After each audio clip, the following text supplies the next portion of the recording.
मल्लापुर गांव के बगल ही के जंगल में एक पेड़ पर कावेरी और शारदा नाम के दो भूत आराम से बैठकर बातें कर रही हैं। तभी एक साधु बड़ी मुश्किल से पेड़ के नीचे पहुंचकर नीचे गिर जाता है।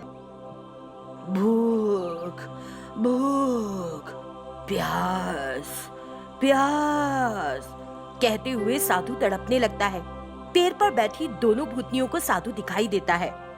देखो, वहां देखो शारदा, कोई साधु महात्मा लग रहा है, चलो चलकर देखें। कहते हुए दोनों भूतनियां नीचे पड़े हुए साधु के पास आती हैं। भूख लगी है, खाना खिलाओ, प्यास लगी है, पानी पिलाओ। साधु को ऐसा कहते देख दोनों भूतनियों को दया आती है।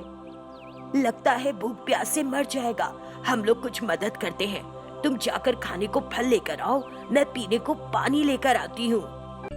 जाओ, होश में तो हो कावेरी, हम भूत हैं, भूतों को दया माया नहीं करनी चाहिए, हमें तो कठोर होना चाहिए। भूख भूख, पानी पानी। जाओ शारदा, मैं जैसा कहती हूँ वैसा करो।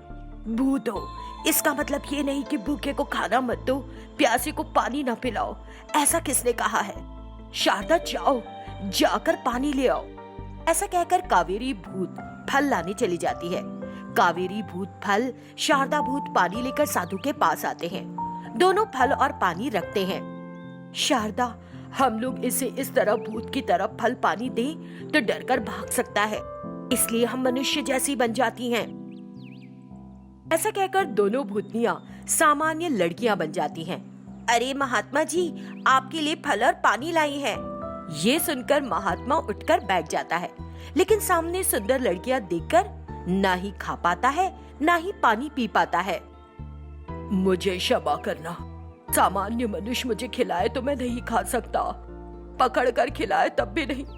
मैं शापग्रस्त हूँ बेटी। थोड़े दिन पहले इसी जंगल में, इसी तालाब के किनारे नहाकर मैं अपना उपवास तोड़ने के लिए फल लाकर रखा था। तभी एक भूखा भूत आकर उन फलों को खाने लगा। मैं गुस्से से भूत को भगाकर उसके खाते हुए फलों को भी छीन लिया। तब वन देवी मुझसे क्रोधित होकर, तुम भूखे होगे पर खा नहीं पाओगे, प्यास लगेगी पर पानी नहीं पी पाओगे, यही तुम्हें मेरा श्राप है। लेकिन देवी ने इस श्राप से मुक्ति कैसे मिलेगी, ये नहीं बताया है क्या आपको? बताया है बेटी, अच्छे मन वाले भूतों के दिए फल खाऊं, पानी पीऊं तो श्राप मुक्त हो जाऊंगा। दया करके तुम्हारे द्वारा लाए हुए फलों को मैं नहीं खा सकता, इन्हें ले जाओ। ऐसा कहते ही कावेरी और शारदा फिर से भूतों में बदल जाती हैं। भूतों को देखते ही साधु फल खा लेता है। फल खाते ही श्राप मुक्त होकर उनकी शक्तियां वापस आ जाती हैं। तुम लोग दयावान भूत हो, इसलिए मैं श्राप मुक्त हो पाया। तुम में से एक सोना देने वाला भूत, दूसरा धन देने वाली भूत के नाम से प्रसिद्ध हो जाओगी, ऐसा वरदान देता हूँ मैं तुम दोनों को। ये कहकर महात्मा गायब हो जाते हैं। इस तरह दिन बीत रहे हैं। उसी गांव में राजैया नाम का एक गरीब आदमी अपनी बेटी के ऑपरेशन कराने के लिए बहुत लोगों से रुपए मांगता है, पर कोई नहीं देता।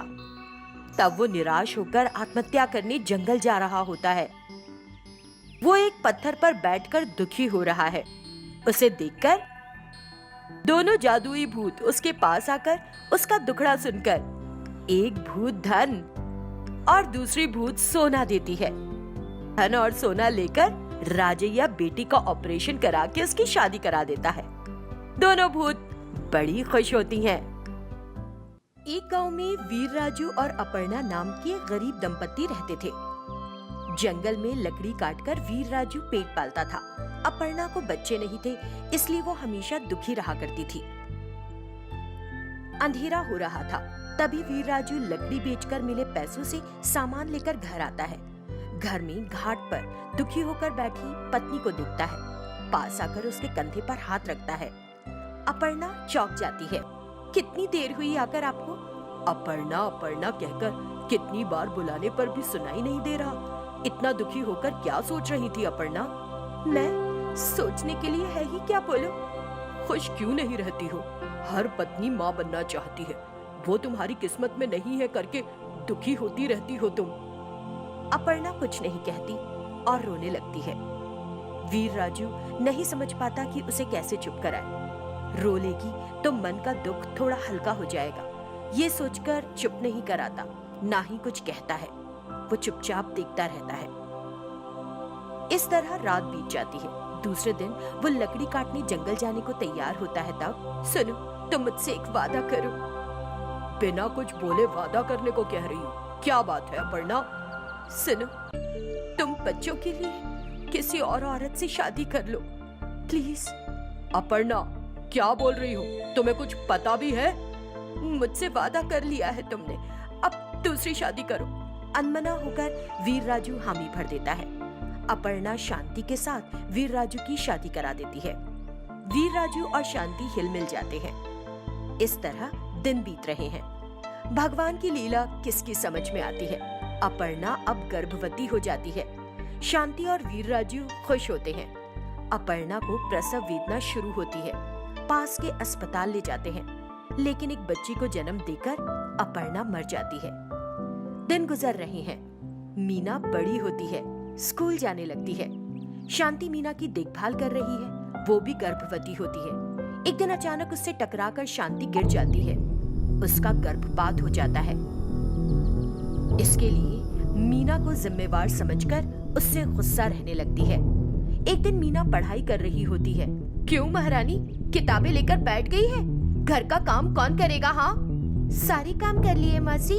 पानी के टैंकर से पानी लेकर आ गई, लकड़ी भी चूल्हे के पास रख दी है मैंने। मुझे प्यास लगी है, जाओ पानी लेकर आओ। मीना बिना कुछ कहे पानी लाती है। हाथ से ग्लास फिसल जाता है। बस फिर क्या था, शांति गुस्से से देखती हुई मीना को मारने लगती है।